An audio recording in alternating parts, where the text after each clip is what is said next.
हाय, good morning. मी विद्या. आज आपण रामनवमीचे तुम्ही ब्लॉगमध्ये बघितलेलंच आहे. रामनवमी साजरी केलेली आहे. आज रामनवमी होती. हा ब्लॉग जरा लेट आलेला आहे आणि मग मी बागेत गेले होते तर तिथं जास्वंदीची आज खूप फुलं होती. तशी नेहमीच लागत आहेत आणि मळ्यात परवा गेले होते. तिथले थोडेसे व्हिडिओ राहिले होते ते मी पाठवत आहे तुम्हाला. आणि हरभरा 5 क्विंटल झाले होते ते गावात घेऊन आलो. आता ते सगळे नीट करून मग स्वच्छ करून मग परत विकायला द्यायच्या आहेत. आणि आणल्या होत्या मळ्यातून कैऱ्या. उन्हाळा चालू झाला आणि तुम्ही कैरी खाणार नाही असं कसं होईल? कैरींचे वेगवेगळे पदार्थ. उन्हाळ्याची मज्जाच खूप वेगळी असते. लहानपणी तर आम्ही केवढ्या कैऱ्या तोडायचो झाडांच्या. मज्जा यायची खूप.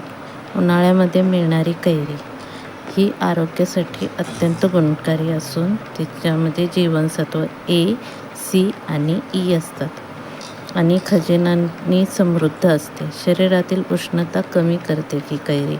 आधीच्या काळामध्ये बायका आपल्या आजी किंवा पणजी ह्या सगळ्या घरामध्ये स्वतः कैऱ्यांचे लोणचं घालायचे.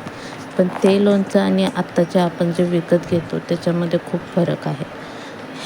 ह्या लोणच्यांनी त्रास होत नव्हता, पण आता आपण जे विकत घेतो त्या लोणच्यांमुळं खूप त्रास होतो. ॲसिडिटी पण खूप वाढते. म्हणजे घरगुती लोणचं असतं त्याच्यामुळे हे असे काही त्रास होत नाही. कैरी ही पचनक्रिया सुधारण्यासाठी चांगली असते. याने रोगप्रतिकारशक्ती वाढते आणि उष्माघातापासून बचाव करते. कैरी अत्यंत महत्त्वाची मानली जाते. तसेच वजन नियंत्रणात ठेवण्यास आणि रक्तातील साखरेचे प्रमाण नियंत्रित करण्यास मदत करते. उन्हाळ्यामध्ये संरक्षण म्हणून कैरीचा पणही उपयोग करू शकतो. कैरीमध्ये शरीराला थंड ठेवण्याचे गुणधर्म आहेत. उन्हाळ्यात कैरीचे पन्हे प्यायल्याने उष्णतेचा त्रास कमी होतो आणि शरीरातील पाण्याची कमतरता भरून निघते. मला कैरीचे पन्हे तर खूप आवडतात. आज कैरीचे पन्हे केले होतं. कैरीचं झटपट लोणचं केलं होतं. पन्हं मला खूप आवडतं. गूळ घातलेलं पन्हं तर एक नंबर लागतं. पण आज गूळ नव्हता म्हणून मग साखरेतलं पन्हं केलं. आणि त्याच्यामध्ये तुम्ही सब्जा टाकून जर पिला तर मग शरीरामध्ये आणखी थंडावा निर्माण होतो आणि आपली पचनक्रियाही सुधारते. कैरीमध्ये फायबरचे प्रमाण जास्त असते. पाचक एन्झाईम असतात. बद्धकोष्ठता, अपचन, पोटदुखीवर उत्तम पर्याय आहे कैरी. एवढे फायदे देतात आपल्याला कैरीचे. कैरी ह्या दिवसामध्ये खिसून आपण जर वाळत घातली तर त्याचा आमचूर बनवू शकतो. वर्षभर आपण त्याचा वापर करू शकतो पदार्थांमध्ये. किंवा मसाला कैरी असते ना जी वाळवतात, त्याला खूप मसाले लावतात आणि ती वाळवून घेतात आणि वर्षभरही ते आपण खाऊ शकतो. इम्युनिटी बूस्ट करण्याचं काम ही कैरी करते. यात व्हिटॅमिन सी भरपूर प्रमाणात असते, ज्यामुळे शरीराची रोगप्रतिकारक शक्ती वाढते आणि संसर्गापासून बचाव होतो. कच्चा आंबा हा लिव्हर निरोगी ठेवण्यासाठी मदत करतो आणि हृदयाचे स्वास्थ्य टिकवण्यासाठी उपयुक्त असतो. आणि कैरीमध्ये वजन कमी करण्याचेही गुणधर्म आहेत. कैरीमध्ये कॅलरीचे प्रमाण कमी आणि फायबर जास्त असल्याने वजन कमी करण्याच्या आहारासाठी एक चांगला पर्याय आहे. आणि खूप महत्त्वाचे एक आहे, कैरी हा स्कर्वी आजारावर गुणकारी आहे. ह्याच्यामध्ये व्हिटॅमिन सी असल्यामुळे व्हिटॅमिन सीच्या कमतरतेमुळे जो स्कर्वी आजार होतो त्याच्यावर कैरी खूप फायदेशीर आहे. कैरी अतिप्रमाणात खाल्ल्यास घसा पण दुखतो, पोटाचा त्रास येऊ शकतो. त्यामुळे मर्यादित सेवन करा. थोडक्यात चालतं ते.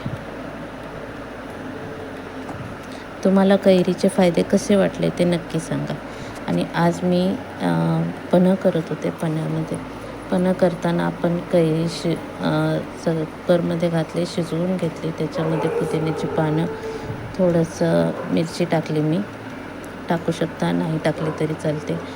पुदिन्याची पानं, कोथिंबीर आणि नंतर मग परत साखर टाकली. साखरेच्या ऐवजी गुळाचा यूज केला तर खूप उत्तम. सेंधा नमक टाकला, चाट मसाला टाकला चटपटीतपणा येण्यासाठी आणि मिक्सरमधून हे सगळं फिरवून घेतलं आणि एका मोठ्या बॉटलमध्ये ते फ्रीजमध्ये स्टोअर करून ठेवलं. 8-15 दिवस आरामात राहतं हे, कारण की ह्याच्यामध्ये आपण पाण्याचा यूज केलेला नसतो. आणि नंतर मग परत झटपट कैरीचे लोणचे तोंडी लावण्यासाठी तयार केले. काही नाही, ह्याच्यामध्ये फक्त मसाला टाकला, आपले चाट मसाला, तिखट, हळद, गरम मसाला असेल गरम मसाला, जिरे धनेपूड टाकायची, ते मिक्स करून घ्यायचं छान. सेंधा नमक टाकलं तरी चालतो किंवा आपलं साधं नमक टाकलं तरी चालतं. मिठाचं प्रमाण थोडंसं जास्त ठेवायचं आणि नंतर मग परत त्याला फोडणी दिली, जिऱ्या मोहरीची आणि तेलाची फोडणी दिली छान. असं काही तर चटपटीत तोंडी लावायला असलं ना की मग जेवायला पण छान वाटतं आणि हे लगेच संपून पण जातं, पण ठेवतच नाही, एवढं छान लागतं ते.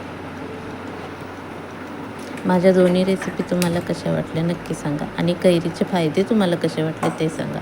जसं आंब्यामुळे शुगरचा त्रास होऊ शकतो तसं कैरीमुळे शुगरचा त्रास होत नाही. तुम्ही कैरी आरामात खाऊ शकता, पण कुठलीही गोष्ट प्रमाणात खाल्लेली कधीही चांगली. आज गावच्या मंदिरामध्ये रामनवमीचा कार्यक्रम होता. सगळे लोक तिथं भजन कीर्तन करायला, राम जन्मोत्सव साजरी करायला येणार होते. तिथं गव्हाच्या खिरीचा प्रसाद होता. आजकाल ॲल्युमिनियमच्या टोपामध्ये खीर बनवतात, पण पहिल्या काळामध्ये, पहिलं म्हणजे काय, मागच्या 10-15-20 वर्षापूर्वी पण कायलीमध्ये म्हणजे ब्लॅक कलरची लोखंडाची मोठी कढई असायची, त्याच्यामध्ये गव्हाची खीर बनवली जायची आणि त्याची चव खूप छान लागते आणि ही पण खीर छान लागली होती. मला काही तिथं व्हिडिओ शूटिंग नाही करता आला, पण हेच राम जन्माची गाणी चालू होती. परत सगळे तिथं पाळणा म्हणत होते, त्याचा मी थोडासा व्हिडिओ तुम्हाला पाठवलेला आहे. नक्की सांगा कसा वाटला आणि आजचा ब्लॉग तुम्हाला कसा वाटला तेही मला नक्की शेअर करून सांगा.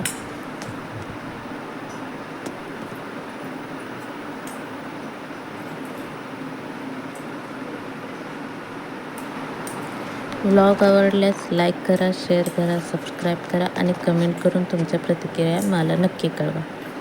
बाय. आता थोडंसं पाळणा मंदिरामधलं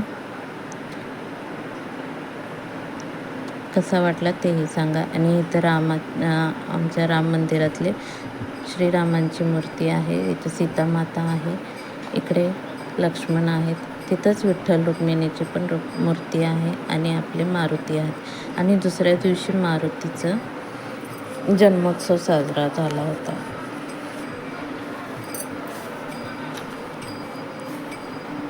रामनवमी ही चैत्र शुद्ध नवमी, त्यालाच रामनवमी म्हटली जाते. या दिवशी दुपारी मध्याह्नकाळी रामाचा जन्मोत्सव साजरा करतात. सर्व दिवस उपोषण करतात. जन्मोत्सव साजरा झाल्यावर प्रसाद म्हणून सर्वांस सुंठ आणि साखर देतात. प्रतिपदेसह रामनवमीपर्यंत देवळात कीर्तन चालते आणि दुसऱ्या दिवशी परत पौर्णिमेला, चैत्र पौर्णिमेला हनुमान जयंती असते. हनुमान जयंती या दिवशी सूर्योदयाच्या वेळी मारुतीचा जन्मोत्सव साजरा करतात. तालमीच्या आखाड्यात मारुतीची उपासना करण्यात येते.